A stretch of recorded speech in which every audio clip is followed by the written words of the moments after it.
Hi friends, ఈరోజు మిగిలిపోయిన ఇడ్లీలతో మంచి స్నాక్స్ ఐటమ్ చేసుకోవచ్చు అండి. ఇది టీ టైమ్ స్నాక్స్గా తీసుకోవచ్చు, పిల్లలకి లంచ్ బాక్స్లో తీసుకోవచ్చు. ఇంకా ఇంపార్టెంట్గా చెప్పాలి అంటే ఇడ్లీలు ఇష్టం లేని వాళ్ళకి ఈ విధంగా తప్పకుండా ట్రై చేయండి. చాలా ఇష్టంగా తినేస్తాను అనమాట. ఇదే విధంగా ట్రై చేసి మీకు ఎలా ఉందనేది కామెంట్స్లో తెలియచేయండి. హాయ్ ఫ్రెండ్స్, నమస్తే. Welcome to Anu's kitchen. మనం బ్రేక్ఫాస్ట్కి ఇడ్లీలు తయారు చేస్తూ ఉంటాము. అప్పుడప్పుడు కూడా మిగిలిపోతూ ఉంటాయండి ఇడ్లీలు. అలా మిగిలిపోయిన ఇడ్లీలతో మంచి స్నాక్స్ ఐటమ్ చేసుకోవచ్చు. అవి ఎలా తయారు చేయాలో చూసేద్దాం ఈరోజు రండి. ఇక్కడ నాకు 3 మిగిలిపోయినాయి. ఈరోజు బ్రేక్ఫాస్ట్లో ఒక ఇడ్లీని 4 పీసెస్గా కట్ చేస్తున్నాను. ఇడ్లీ ఫ్రై అండి. నేను ఆల్రెడీ ఇడ్లీతో ఉప్మా తయారు చేసే విధానం కూడా చూపించాను. ఒకసారి మీకు కావాలి అనుకుంటే చూడండి, చాలా టేస్ట్గా ఉంటుంది. ఒక్క 5 మినిట్స్లోనే ఉప్మా తయారైపోతుంది. ఇడ్లీలతో మంచూరియా కూడా చేశాను చూడండి, అది కూడా చాలా టేస్ట్గా ఉంటుంది. ఇక్కడ ఇడ్లీ ఫ్రై చేస్తున్నాను ఈరోజు. పిల్లలకి బాక్స్లో పెట్టడానికి కానీ, లేకపోతే రాగానే ఏమైనా అడిగినప్పుడు స్నాక్స్గా తీసుకోవడానికి కానీ చాలా ఫ్రై కావాల్సినంత ఆయిల్ తీసుకోవాలండి. ఆయిల్ కూడా ఎక్కువగా పట్టదండి. నేను ఆల్రెడీ ఇక్కడ మార్నింగ్ మా పాపకి మొత్తం కూడా ఇడ్లీలు వేయించి బాక్స్లో పెట్టాను అనమాట. దానివల్ల ఈ ఆయిల్ ఇలా ఉంది. చాలా ఇష్టంగా తినేస్తారనమాట. ఇట్లా ఆయిల్ బాగా కాగిన వెంటనే కూడా ఒక్కొక్క ఇడ్లీ పీసెస్ అనేది సపరేట్గా వేసుకోండి. ఇక్కడ మీడియం ఫ్లేమ్లో పెట్టుకొని వేయించుకోవాలండి. ఇవన్నీ కూడా వేయించుకునేటప్పుడు మనకు ఎంత పడుతుందో అంతవరకే ప్యాన్లో వేసుకోండి పీసెస్ అన్నీ కూడా. ఇక్కడ నేను మొత్తం కూడా తక్కువే కట్ చేశాను కాబట్టి వేసేస్తున్నాను.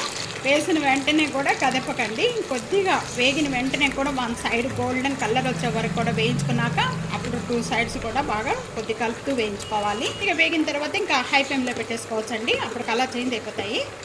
వెంటనే కూడా హై ఫ్లేమ్లో పెట్టేసుకుందాం. ఇవి హై ఫ్లేమ్లో పెట్టిన తర్వాత ఈ విధంగా 1 సైడ్ వేగిన వెంటనే కూడా ఈ విధంగా కలుపుతూ వేయించుకోవాలండి. ఈ విధంగా చక్కగా మంచి కలర్ వచ్చేసేసి ఇంకా గోల్డెన్ కలర్ వచ్చేసిన వెంటనే కూడా ఇవన్నీ తీసేసుకొని బంద్ చేసేసుకొని మొత్తం కూడా ఒక స్టెయినర్లో వేసేసుకుందాం. ఈ కలర్ వచ్చే వరకు కూడా వేయించుకోవాలి. దీని మీద ఆయిల్ కానీ ఏమి కూడా ఉండదు. ఆయిల్ కూడా ఎక్కువగా పిలవదండి. మనం ఇవి ఫ్రై చేసుకునేటప్పుడు ఆయిల్ కూడా డీప్ ఫ్రై కావాల్సినంత ఆయిల్ కూడా తీసుకోని అవసరం లేదు. మనం ఉట్టిగా ఆయిల్లో వేసేసుకుంటే చాలన్నమాట. ఇప్పుడు ఒక బౌల్లో వేసేస్తున్నాను. ఈ విధంగా ఫ్రై చేసిన వెంటనే కూడా మీరు కావాలి అంటే ఈ విధంగా డైరెక్ట్గా తీసుకోవచ్చు. దీంట్లో కొన్ని కలిపి తీసుకుంటే ఇంకా మరింత టేస్ట్ వస్తుందండి. అలాగే ఇక్కడ బ్లాక్ పెప్పర్ పౌడర్ అండి, ఇదే దీంట్లో కొద్దిగా వేసుకోవాలి. ఈ పీసెస్ని బట్టి మీరు ఇవన్నీ తీసుకోవాలి. మసాలాలన్నీ కూడా 4 tablespoon black pepper powder. ఇడ్లీలు చేసుకునేటప్పుడు దీంట్లో ఆల్రెడీ సాల్ట్ వేస్తాము, ఇంకా సాల్ట్ యాడ్ చేయని అవసరం లేదండి.